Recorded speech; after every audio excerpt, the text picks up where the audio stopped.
Hello students, now let's start our first case of convex mirror, convex lens. तो first case क्या है हमारा? Position of object क्या रहेगा? Eight infinite. तो हमें पता है कि when we put the object at infinite, we need not to put a object, only the straight rays will come. Let's see.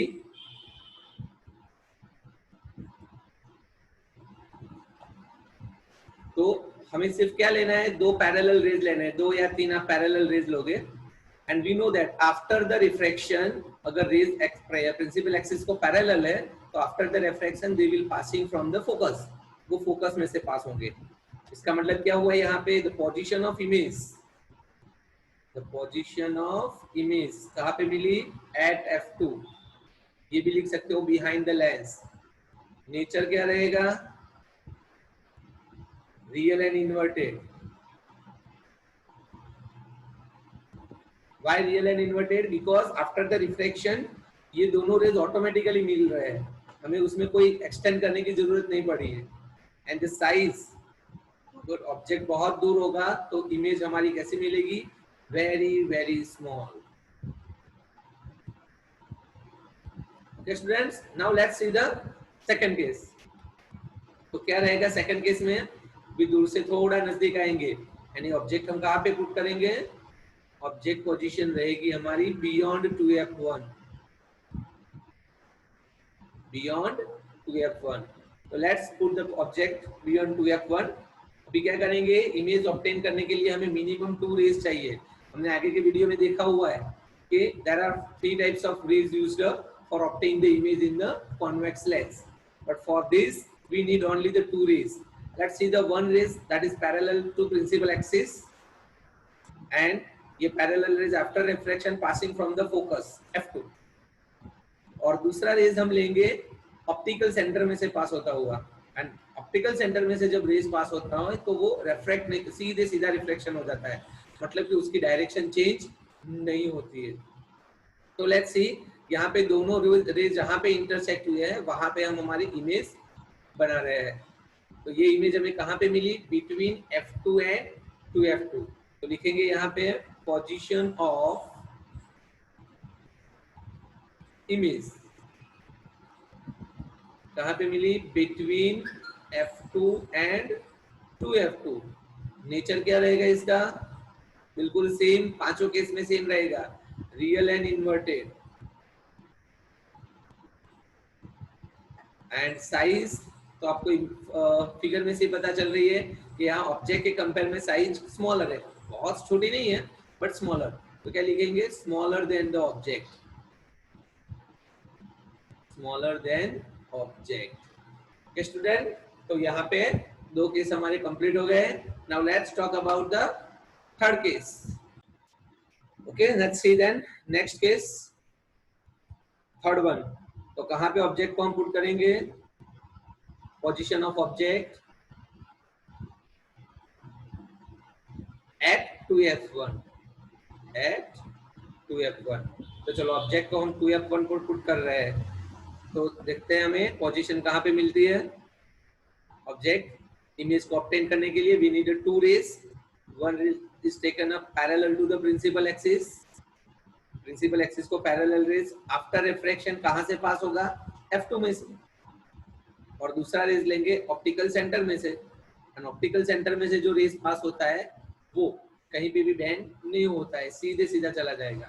तो यहाँ पे दोनों रेज जो इंटरसेक्ट हो रहे हैं, दोनों रिफ्रैक्टेड रेज जो इंटरसेक्ट हो रहे हैं, वहां पे हम इमेज ड्रॉ कर रहे हैं. तो वो कहाँ पे मिली हमें? Let's write position of image कहाँ पे है? At 2f2. Nature real and inverted. And उसकी साइज कैसी है? तो फिगर में देख के हमें पता चल रहा है same size as object, same size as object. Okay, now let's see the fourth case. कहाँ पे पुट करेंगे? अभी थोड़ा और नजदीक लाएंगे लेंस से. between F1 and to F1. Position of object between F1 and to F1. तो चलो ऑब्जेक्ट को हम between F1 and to F1 put करेंगे. Again two rays, one ray is parallel. After reflection it will passing from the focus and another is from the optical center. तो ये दोनों raise जहाँ पे इंटरसेक्ट कर रहे हैं वहां पर भी हम इमेज ड्रॉ करेंगे. तो ये इमेज कहाँ मिली? 2F2 से दूर. तो क्या लिखेंगे? Position of image, position of image beyond 2F2. Nature same, real and inverted.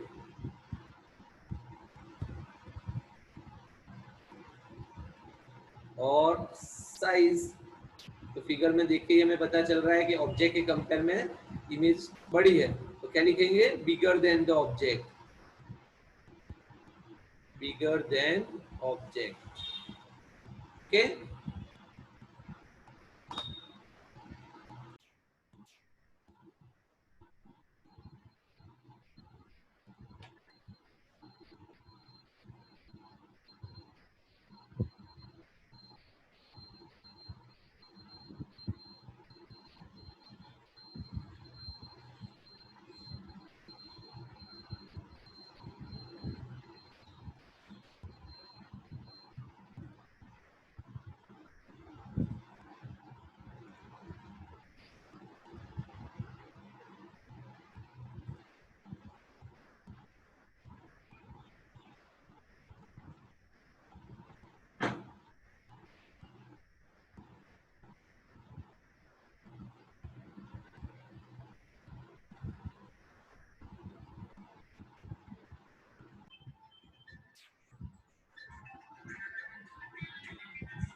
Hello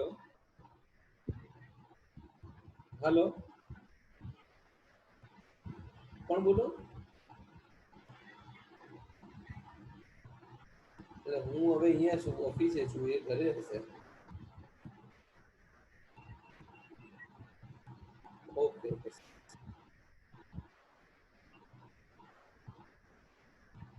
okay okay ठीक है.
तो देखो ये रेज को हमने पीछे एक्सटेंड कर दिया, ये वाले दो रेज, ये वाले these two rays we have extended to the side.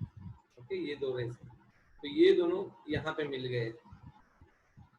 तो इमेज हमें जो साइड हमने ऑब्जेक्ट रखा है वही साइड हमें इमेज मिल गई। तो यहाँ पे क्या लिखेंगे, पोजीशन ऑफ इमेज, यहाँ पे हम लिखेंगे position of image. Wait for a minute student.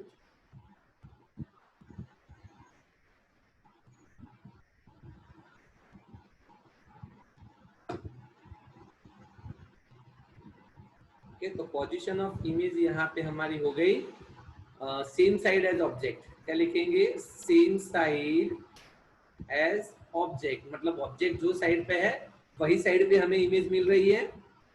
Second, nature, तो ये 5 केसेस जो आगे देखे उससे ये पूरा उल्टा है। पांचों केसेस में हमें रियल एंड इन्वर्टेड मिल रहा था, तो यहाँ पे हमें इरेक्ट मिला है। बट ये इरेक्ट क्यों मिला, हमें जब पीछे लाइन एक्सटेंड करनी पड़ी, दैट इज वो रियल में नहीं मिल रही है, इसीलिए हम इसको लिखेंगे वर्चुअल एंड इरेक्ट।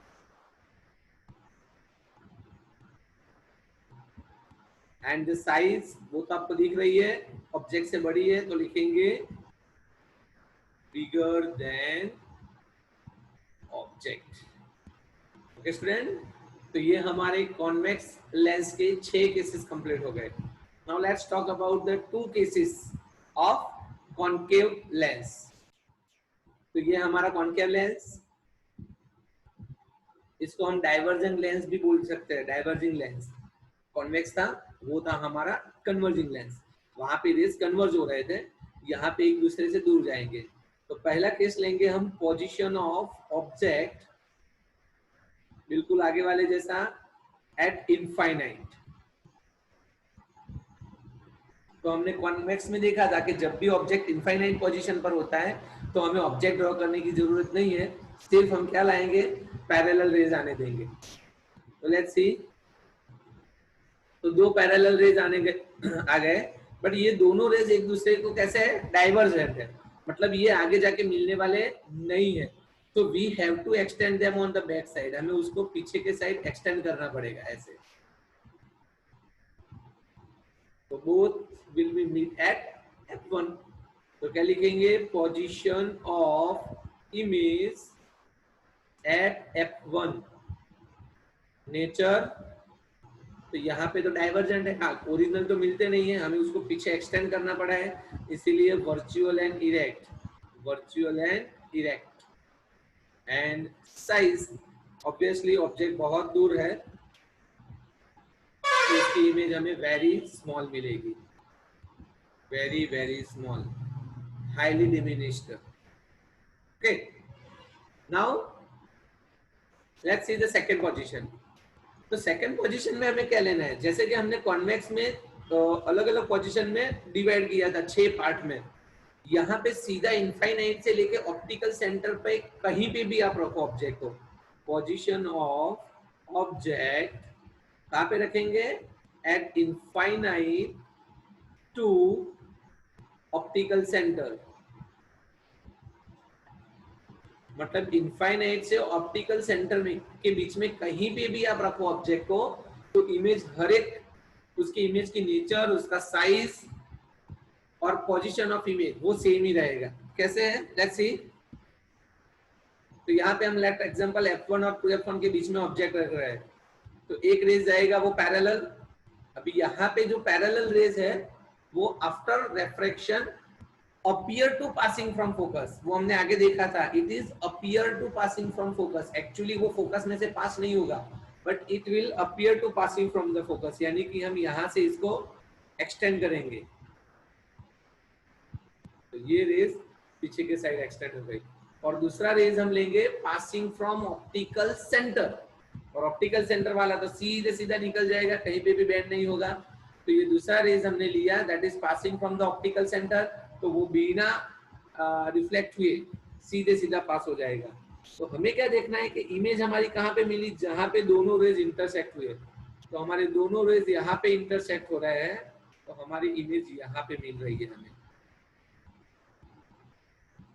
ओके, तो क्या लिखेंगे, position of image between O and F1, between O and F1, यानी ऑब्जेक्ट को आप कहीं पे भी रखो, beyond 2F1, at 2F1, F1, between F1 and 2F1, between F1 and O, कहीं पे भी रखो इनफाइनाइट को छोड़ के, तो इमेज हमें between F1 and O ही मिलेगी।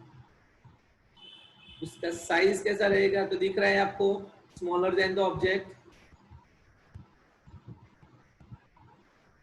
एंड नेचर, तो virtual and erect, virtual and erect. तो क्यों यहाँ पे इरेक्ट हुआ वर्चुअल, क्योंकि देखो हमें ये रेस को पीछे एक्सटेंड करना पड़ा है, दैट्स वे।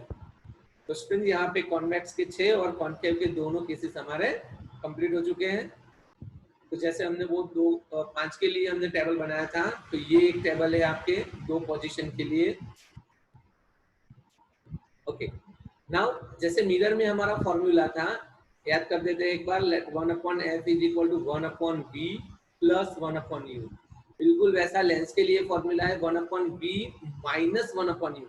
क्या चेंज हुआ, मिरर में जो था यहाँ पे प्लस था, उसके बदले यहाँ पे माइनस का साइन है। तो 1/f is equal to 1/v minus 1/u. That is the formula of relation between the focal length, image distance and object distance. आगे भी मैग्निफिकेशन था, यहाँ पे भी मैग्निफिकेशन का फॉर्मूला है, magnification is equal to height of image upon height of object. Image की height हम लेते हैं h dash upon h is equal to v by u। तो उसमें क्या था, h dash upon h is equal to minus v by u था। तो कंफ्यूज ना होना स्टूडेंट, ये न्यूमेरिकल में बहुत काम आएगा। फॉर्मूला में मिरर में माइक प्लस होता है, तो यहाँ पे फॉर्मूला में माइनस होता है, उसका रिवर्स। मैग्निफिकेशन में ये माइनस था मिरर में, तो लेंस में ये हो गया plus. And the last point is power of lens. तो पावर ऑफ लेंस किसको बोलते हैं, तो डेफिनेशन तो ऐसी है कि the power of lens is the reciprocal of focal length. तो फोकल लेंथ हमारी f है, तो power of lens is equal to उसका रेसिप्रोकल करेंगे। तो नॉर्मली जब हमारी आंखों में कोई तकलीफ होती है, तो हम आई स्पेशलिस्ट को दिखाने जाते हैं, और वो हमें देते हैं कि भाई आपकी आंखों के ये नंबर है, 2 नंबर या 1.5 पॉजिटिव नंबर, नेगेटिव नंबर। तो एक्चुअली वो जो हमें नंबर देते हैं ना, वही हमारा पावर ऑफ लेंस होता है। हम नॉर्मली क्या बोलते हैं, हमारे आंखों के नंबर इतने हैं, इसलिए जो डॉक्टर हमें नंबर लिख के देते हैं वो स्पेक बनाने के लिए, वो जो नंबर होता है वो होता है पावर ऑफ लेंस। ओके, इसका ऐसा यूनिट रहेगा डायोप्टर, जिसका सिंबल है D। पावर ऑफ लेंस का ऐसा यूनिट रहेगा डायोप्टर, और इसका सिंबल रहेगा D। ओके स्टूडेंट्स, तो यहाँ पे ये हमारा चैप्टर कंप्लीट हो गया। सिर्फ इसके न्यूमेरिकल बाकी है, वो एक वीडियो में हम इसके न्यूमेरिकल भी आपको सेंड कर देंगे। Okay, bye.